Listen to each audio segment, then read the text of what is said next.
Сәлеметсіздер ме, құрметті көрермендер? Бүгін біз өте маңызды, бірақ көпшіліктің назарынан тыс қалатын тақырыпты талқылаймыз. Неліктен 60 жастан асқаннан кейін жүрек қан тамырлары аурулары күрт көбейеді? Көптеген адамдар мұны жас ерекшелігіне байланысты табиғи процесс деп ойлайды. Бірақ іс жүзінде біздің күнделікті әдеттеріміз, әсіресе тамақтануымыз, үлкен рөл атқарады. Статистикаға сүйенсек, осы жастағы өлім-жітімнің негізгі себептерінің бірі жүрек аурулары. Бұл жай ғана цифрлар емес, бұл біздің ата-аналарымыз, ата-әжелеріміз, жақындарымыздың өмірі. Біз көбінесе дұрыс тамақтану, спортпен шұғылдану туралы айтамыз, бірақ бір маңызды нәрсені ұмытып кетеміз. Ал, егер мен сізге жүрек ауруларының жиілеуінің басты себептерінің бірі, біз күнделікті ішіп жүрген қарапайым сусында жасырылған десемше. Иә, сіз дұрыс естідіңіз. Бұл сусын көптеген үйлерде бар. Оны жас та, кәрі де жақсы көреді. Бірақ оның 60 жастан асқан адамдар үшін қаншалықты қауіпті екенін ешкім ойламайды. Бұл ақпарат көпшілікке беймәлім. Бірақ дәл осы білім сіздің және жақындарыңыздың денсаулығын сақтап қалуы мүмкін. Бүгінгі видеода біз осы қауіпті сусынның не екенін, оның жүрекке қалай әсер ететінін, және оны немен алмастыруға болатынын егжей-тегжейлі талқылаймыз. Сіз 60 жастан кейін мұны ішудің жүрек үшін нағыз бомба екенін білетін боласыз. Мен сіздерге тек қорқытып қана қоймай, нақты ғылыми дәлелдер келтіріп, жүрегіңізді қалай қорғауға болатыны туралы практикалық кеңестер беремін. Сондықтан, видеоны соңына дейін мұқият қараңыз, себебі бұл ақпарат сіздің өміріңізді өзгертуі мүмкін. Кеттік!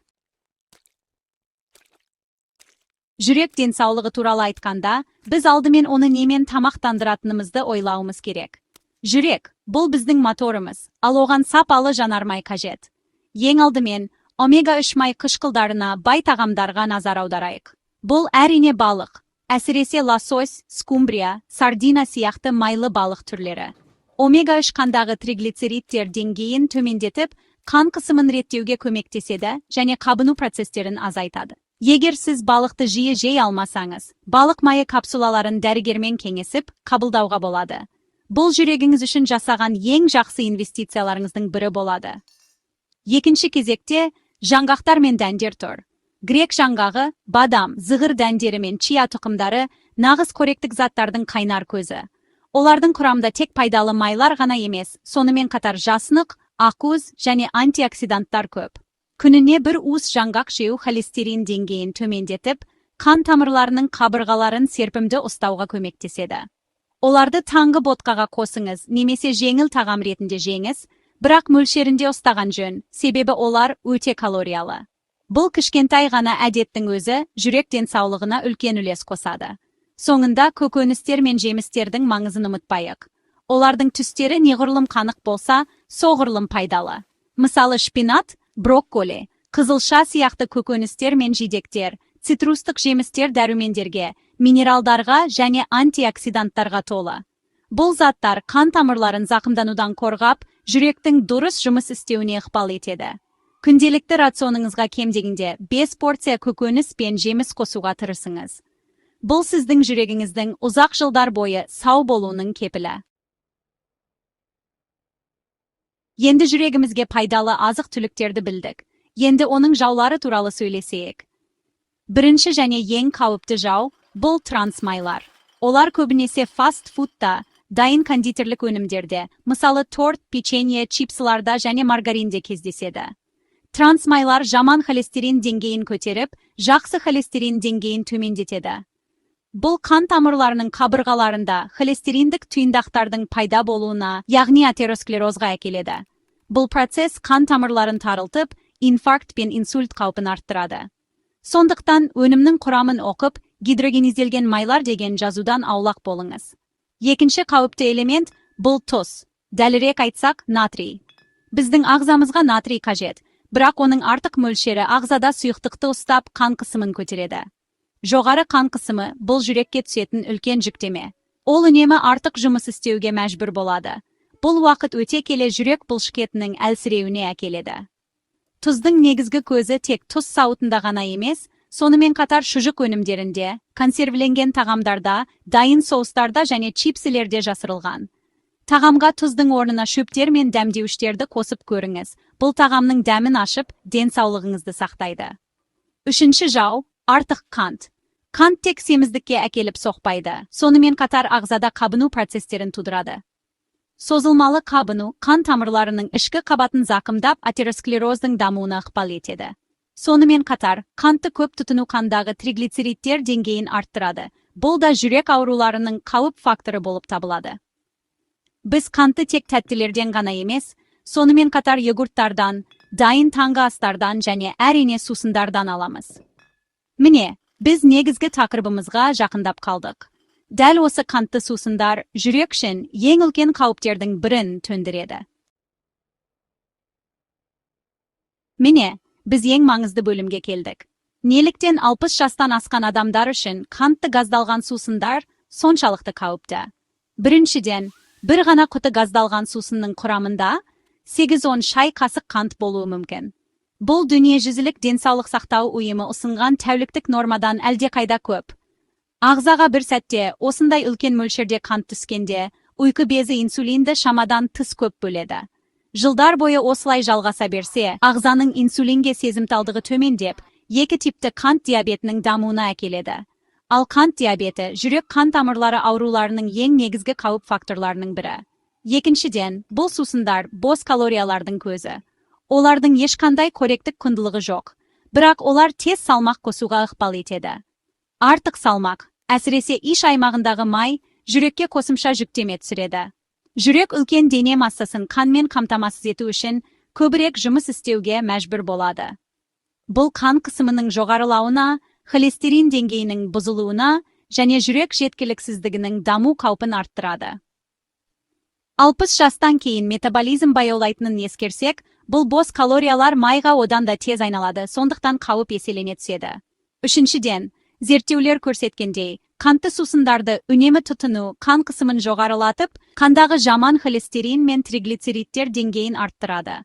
Олар сондай-ақ ағзада қабыну процестерін күшейтеді. Осы факторлардың барлығы бірігіп, қан тамырларының қабырғаларын зақымдайды. Оларды қатайтып, серпімділігін жояды. Нәтижесінде атеросклероз, инфаркт және инсульт қаупі күрт өседі. 60 жастан асқан адамдардың қан тамырлары онсыз да жас ерекшелігіне байланысты өзгерістерге ұшырайды. Ал қантты сусындар бұл процесті ондаған есе жылдамдатады.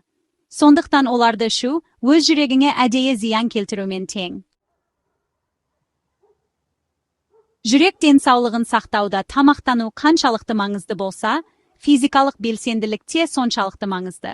Жүрек бұл бұлшықет, ал кез келген бұлшықет сияқты, оны жаттықтыру керек. Бұл сіз марафонға жүгіруіңіз керек, немесе ауыр зілтемір көтеруіңіз керек дегенді білдірмейді. Әсіресе 60 жастан асқан адамдар үшін тұрақты, бірақ қалыпты жүктеме әлдеқайда пайдалы. Ең қарапайым және қолжетімді жаттығу бұл жаяу жүру. Күніне 30-40 минут таза ауада серуендеу қан айналымын жақсартып, қан қысымын төмендетіп, жүрек соғысын реттейді. Лифтінің орнына баспалдақпен көтеріліңіз, дүкенге жаяу барыңыз. Осындай кішкентай өзгерістер үлкен нәтиже береді.